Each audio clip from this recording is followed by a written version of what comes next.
Hi folks, my name is David. I'm the minister here at Erskine Parish Church. It's great to have you connecting with us, and I'm so glad you found our online resources.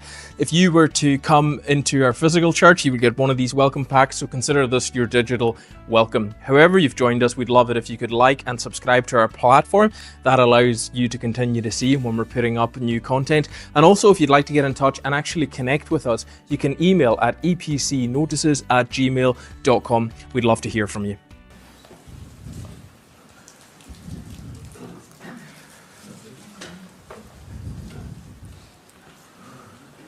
We've learned a lot about prayer through considering the Lord's Prayer, how to approach God, how to prioritize His kingdom, and ultimately probably the most practical and functional part of it is how we can forgive. But in order to be fulfilling God's vision of what a truly forgiving person looks like, we need to have experienced that forgiveness. And one of, I think, the tragedies of the modern church? Well, let me put it this way to you as a bit of an experiment. Do you think if people were to snapshot the church in general, they would say it's a place that's forgiving?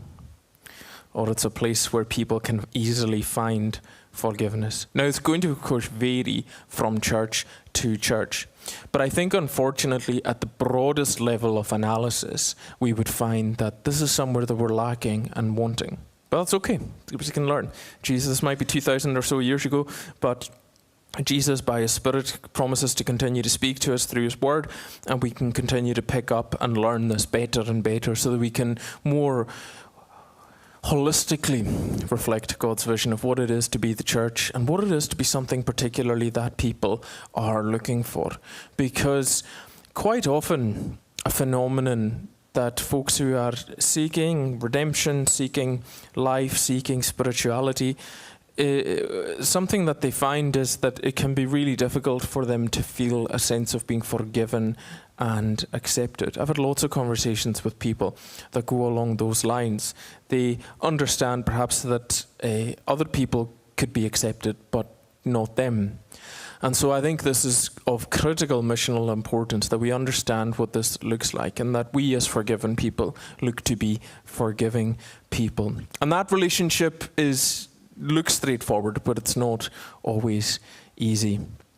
We have this kind of in the middle of remember last week we thought about the Lord's Prayer set up, as John Calvin said, a bit like the two tables of the law. You've got the first table that deals with how you approach and how you view God, and the second one is to do with our needs and, if you like, our very human and social experience. And what's lovely about this phrase in the Lord's Prayer is that it doesn't divorce those things. It brings together the sense of who we are before God and who we are with one another. And any time you look to split and separate these things off, you get a really impoverished version of Christianity, because you have some iterations of Christianity which are major on the private, the sense of you as an individual, if you like, a solo artist before God, and everything is about your personal connection to God, and nothing else matters. And if you're having a good time with God, that's great. But you miss the fact that this is supposed to be a shared and lived experienced faith with other people, and that it affects other people, and that your connection to God is actually meant to spill out and affect other people. And then if we have just a kind of social, Christianity where we're doing a bit of good and we're trying to be nice to people and we're doing our best in that thing, but there's no sense of up and down personal connection, like who that person is before God, then again, that's impoverished, because any third sector charity can do the social thing of trying to make their corner of the world a bit of a better place. But if it's not motivated by people having an understanding and sense of who they are privately before God, do you see? So you need both. And that's what this brings together so nicely in this phrase. So I want to look at three things. Now, confession, it's probably we do it every week here. And I hope you'll have a really good understanding of why we do it by the end of the sermon today. Because it's one of the weirder parts of our church experience as it kind of our church stands in the culture that would in today. Confessing is usually mistaken as something that is only for the Catholic Church and popular culture, because they obviously have a bit more of an ornate process for it in a confession box and so on. But it's absolutely central. When you go through the biblical story, it's essential to the people of God being who they are. They need it. So I want to look at why, firstly, why do we need confession? And then secondly, I want to look at what then confession does for us. And thirdly and lastly, what its effects are, particularly on those around us. And I believe all that's answered here in verse 12. So we did last week our daily bread. So God, provide what we need. I'm going to bring to you my wants, my requests. I'm going to put them on the table. I'm going to hope that you provide what I need. I'm going to trust in you for that. And then forgive us our debts, as we also have forgiven our debtors. So there's a few things that are assumed. If Jesus is teaching us to pray for forgiveness for our debt that we get into, then he's assuming that we have some. So hopefully that's the first teaching point today. If you didn't realize that people are sinners, yes, we are. You are, I am. And that means that we all have a debt of sin to God. Now, in some of your translations, it'll say debt, and then particularly when it's in some of the other Gospels, they'll use sin as opposed to debt. But the words are pretty close and interchangeable in the original Greek, because one of the oldest concepts that we have of sin was to be in debt to God, to start, if you like, racking up a ledger of offences, of having gone off his way, of having, as Callum read for us in Psalm 51, of having offended God with the way that we've lived. And even further back than that, it goes to the Jubilee in the Old Testament. So in the Old Testament, the new people, when they were to settle the land, they were given this sort of law code and this societal structure where every 7 years that the people who had gotten themselves into debt and were trying to work to pay it off, that they were to be released. And that's where you find this word for debt. It was to be cancelled and written off. Why? So that you didn't have what we have in our society now, is people permanently enslaved to debt. And the idea of debt, slavery, and liberation being either financial or even moral, we think that they're different things, but in the Bible, they're pretty much the same thing. And we know the social and psychological effects are similar, from either crippling debt or even someone being crippled by the guilt and the debt that they feel like they owe God in their own conscience. And so, you've got this ledger, this cycle that builds up in everyone. And G.K. Chesterton, the theologian, said that sin is almost certainly the easiest provable part of Christian theology. There's lots of things about Christian theology, say, like the Trinity, Father, Son, and Spirit, that we believe, but I can't do a science experiment to prove to you. But if I say to you that all have sinned and come short of God's glorious standard, I can give you lots of examples from my own life, from other people's lives. I would be more careful about how I did that. But this is easily provable, and this is immediately recognizable than us, because all of us have at some point gone, I messed up. I've made a mistake. I made a mess of that. Or if we haven't, then we're psychopaths. But that's a whole different ballgame. That's a normal human response, is to understand and to recognize this. But then we're left with how do we deal with this? We need to come to confession to God, because there is no other good or right place to go with that ledger. And we also have that sense of the fact that it separates us from God. And how many of you can relate to that? That whatever it is, that burden of sin is something that you know creates alienation.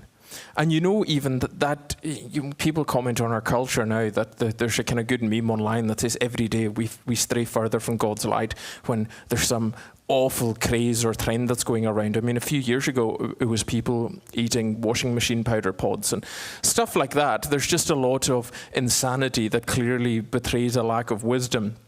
And we know that God has given us revelation, goodness, and light. He's shown us the good path and the good way, and we tend to stray off it. And we then know that ache in our soul. If you like, that ache in our soul started in the garden. That's why, man, the Genesis stories have so much power to explain why things are the way they are in the world. Because it all starts there. And if you go back to that story in the Adam and Eve in the garden, what's their first reaction? And what they do is when God starts coming to look for them, they hide. Because they know they're alienated, they know they've fallen from grace, they know that the connection that they enjoyed of like being spiritually immediately present with God is broken. And their instinct is to go, oh, I'm going to hide. I don't want to face up to that. And that's a normal, natural human instinct. Most people are not confessing their sins to God because the normal thing is to do other things like justify it or ignore it or deny it and pretend it doesn't exist. Those are normal reactions. But what we have in the gospel is this normal practice that we've built in, that God has given us to confess and restore our connection to God. The psalm that I read at the start, Psalm 24, who shall ascend the mountain of the Lord? Those with clean hands and a pure heart.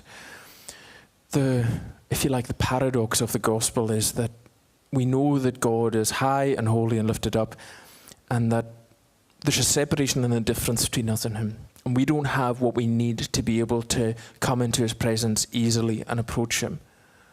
But what confession is, if you like, the way of flushing out what stops us from being present with God and starts to reconnect us. But we need it because we can't get ourselves into that place. And we can't go to other resources to try and deal with our sin, much as we might try. The Eugene Peterson, who wrote the Message Bible, I'm fond of quoting him, he said that, curiously, we might think that the way to deal with sin from God's point of view would be like a germ to be eradicated or like a limb to be cut off. And God doesn't give us those answers or those solutions to our sin either. What he does say is come and confess your sin to him and to be restored to him that way. And so it's a kind of God-ordained practice, which is essentially the only place that we can find peace for our conscience and our soul. And it's one that God invites us and encourages us to, so that that connection that's broken might be restored again. And it doesn't just do that and restore God's sense of presence. We need to do it for that, but then also the other thing that it does is it liberates us. It sets us free, if you like. It gives us an immediate experience of that jubilee celebration idea that goes from the Old Testament when all debts are cancelled, and gives us an experience of that in the here and the now. And that's why you and I need to do this, because some of us might think that this is pointless, or we don't need to do this, or I don't know if God's going to be listening or interested in my ledger, my lists of debts and sins where I feel like I've strayed from the path. What is the point in it? The point in it is because there's a gift. Everything that Jesus teaches to pray has a spiritual power ready to be unlocked behind it. And the one in confession is that we experience that sense of jubilation, of release, of being off the hook, of God giving us the sense in our soul that there is no more debt to be paid because it's all been cancelled and written off. How good does that feel? How good is it knowing that that is the way that God has loved us? And this is important because Jesus goes to great pains to explain what God is like as our Father in heaven, willing and ready to hear these prayers. And let me give you a couple of practical applications of that, because we all need this, but then I think we need a greater sense of what this actually does and the way the dynamic works with God. There is nothing that we can bring to God to confess that is going to shock him. To put it another way, God has been around for a few lifetimes. So he's seen it all. And he's definitely seen worse. And I think that's an important encouragement, so that we're able to be, as we've been thinking about in other weeks, real and honest with God and bring him what actually either torments our conscience or niggles at us, or what we think is too awful to even say to God, is we're to bring it to him because he's well able to handle it. But then also is important in that is to get that sense of liberation, we need to have the right picture of God and how God hears and receives our confession. And I will say, I was talking about the sharing in faith event. This was one of the particularly groundbreaking things that we discovered as the Protestant Church in the Reformation, is that there's an encouragement in the Scripture for us to go directly to God, and that Jesus being at the right hand of God, this isn't in my notes, but Jesus being at the right hand of God on his throne, it says in the letter to the Hebrews that he ever lives to make intercession for us. That means that Jesus, having lived and died and ascended to the throne in heaven, lives to hear and receive those prayers. And if there's anything in them that's not perfect, he'll clean them up and present them to God in that way. So you have someone, you know how if you were going to court, what was it they used to say? If you had Donald Finlay, you were guilty because he was the best. You want a good advocate. You want somebody who's really good and knows their stuff. You have Jesus, whatever confession you're bringing, to present everything to the throne of the Father for you. And not only that, do you have Jesus advocating for you because of his love for you, but you have the pictures Jesus told about what the Father is like when you go to confess anything. So, you know the story of the prodigal son, where the son's quite worried. And many of you, I've been like this in prayer, where you think, I don't think God's going to, you think, maybe your picture is God going, fine, I'll forgive you again this time, but not no more, kind of thing. And I'm a bit fed up if you come in and asking this. The picture of the prodigal son is meant to negate that, because it's meant to be of a father who should be ashamed of his son. And the son is certainly feeling that sense of shame and going, I don't know if I'll go back or if I'll be accepted. And he rather scandalously runs to meet him. Now, running is much more trendy in our society, and it's certainly not shameful, thank goodness, or I would be in trouble. But running in this time was seen as a sign of low status and somebody who wasn't really very well composed or in control themselves. And he didn't really care. And Jesus was saying, this is what God is like. This is how scandalous God is in his running to embrace you and meet you and forgive you.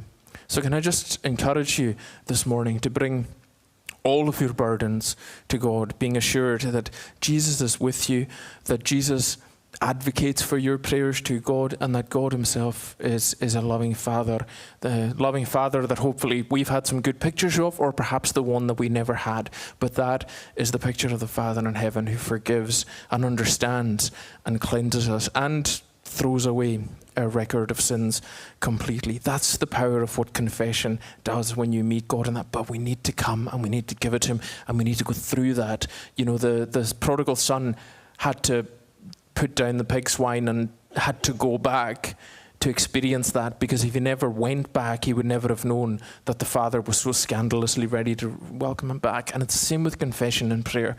We need to actually go, whether it's on our knees or wherever we do it, and we need to say, God, I'm here. Here's my stuff. I'm sorry. Will you accept me? We feel that power and that peace take over you. Now, lastly, what does this do? How does this affect our world, our lives, the way we're all connected to each other?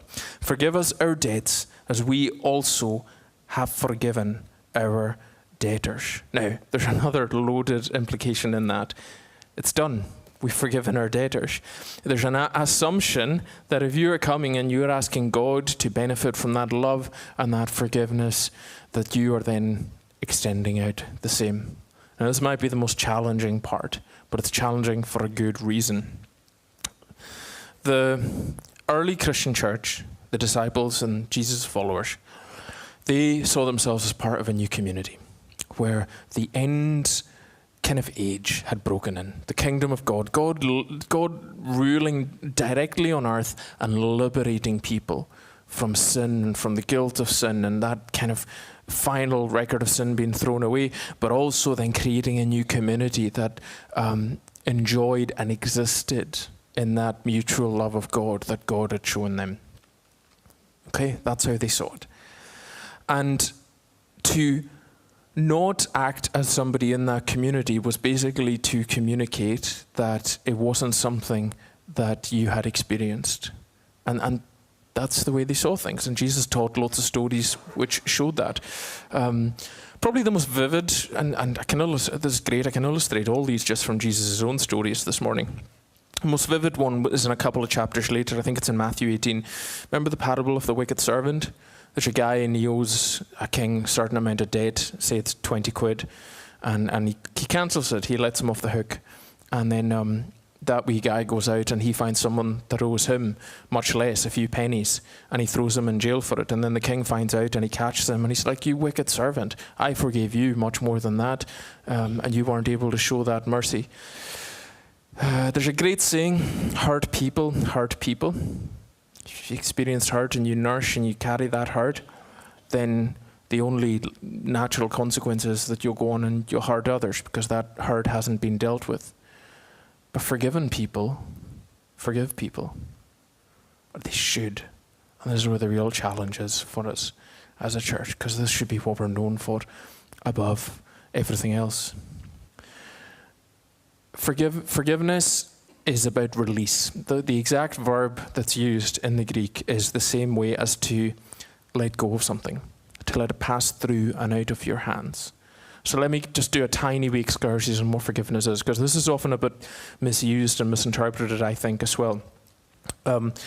Forgiveness is not a shallow sense of niceness of going, "Oh, I forgive them," or "Oh, we've got to be Christian, got to be forgiving." It's very active and a very strong thing to be able to let go of hurt, particularly if you've been personally really hurt, injured, wounded. It's to let go. Now, forgiveness is not the same as restoring a relationship, as full reconciliation, okay? Forgiveness is letting go of the bitterness and the poison that can take hold of our own heart and which can continue to corrupt it if we don't let go of it. Somebody once said that for unforgiveness, holding somebody else in contempt, is a bit like drinking poison and expecting the other person to get sick.